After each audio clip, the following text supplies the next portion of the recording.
नमस्कार। आप सभी सुनने वालों का सुनो कहानी चैनल में स्वागत है।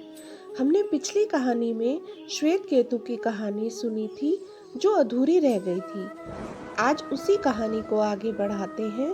तो उद्दालक ऋषि आगे कहते हैं कि इस शरीर की जड़ें भी हैं। यह शरीर एक वृक्ष की तरह है। श्वेत केतु ने पूछा कि मानव शरीर की जड़ें कहाँ हो सकती हैं? ऋषि ने उत्तर दिया, हे पुत्र, यह हम दो तरह से समझ सकते हैं। एक व्याख्या के अनुसार अन्न हमारे शरीर रूपी पौधे की जड़ है, इसी तरह पानी अन्न रूपी पौधे की जड़ है। फिर यह देखो कि पानी कहाँ से आया, उसका मूल क्या है? उसका मूल है वह ऊर्जा जो उसे उत्पन्न करती है। तो ऊर्जा जड़ है और जल पौधा।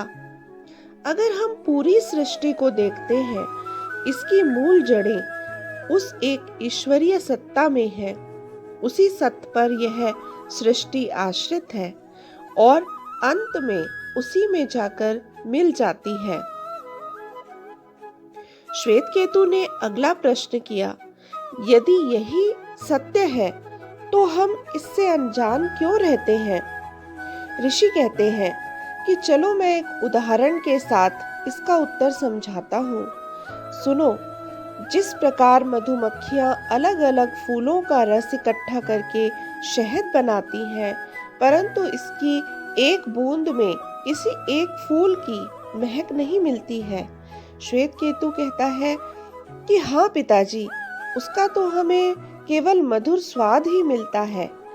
इसी प्रकार से कोई नदी पूर्व की ओर से तो कोई पश्चिम की ओर से बहती है, और जब सारी नदियां जाकर समुद्र में मिल जाती हैं तो उनका अपना अलग अस्तित्व नहीं रह जाता है।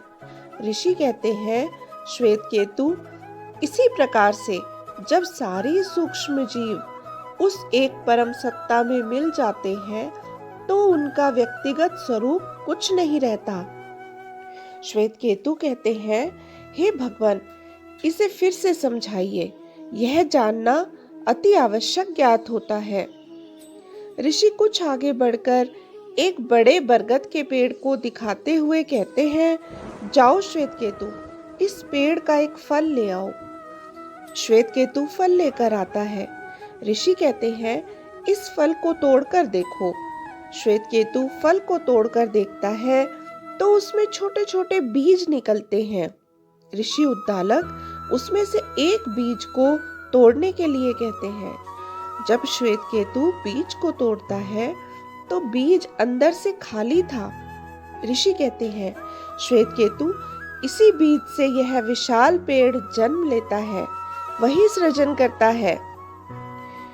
जो इसे जीवित बनाता है, हमें उसका आदर करना चाहिए। वही हम सब में विद्यमान सत्य की शक्ति हमें जीवित बनाती है। फिर ऋषि उद्दालक श्वेत केतु से एक गिलास और नमक की डली लाने को कहते हैं। फिर वह नमक पानी में डालकर श्वेत केतु को देते हैं और कहते हैं कि कल इस गिलास को लेकर मेरे पास आना।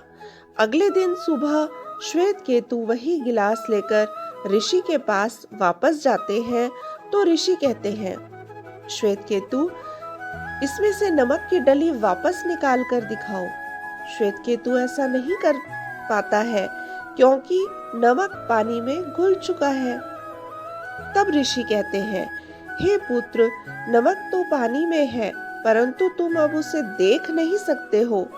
इसी तरह हमारे अंदर सत्य है, परंतु हम उसे देख नहीं सकते हैं।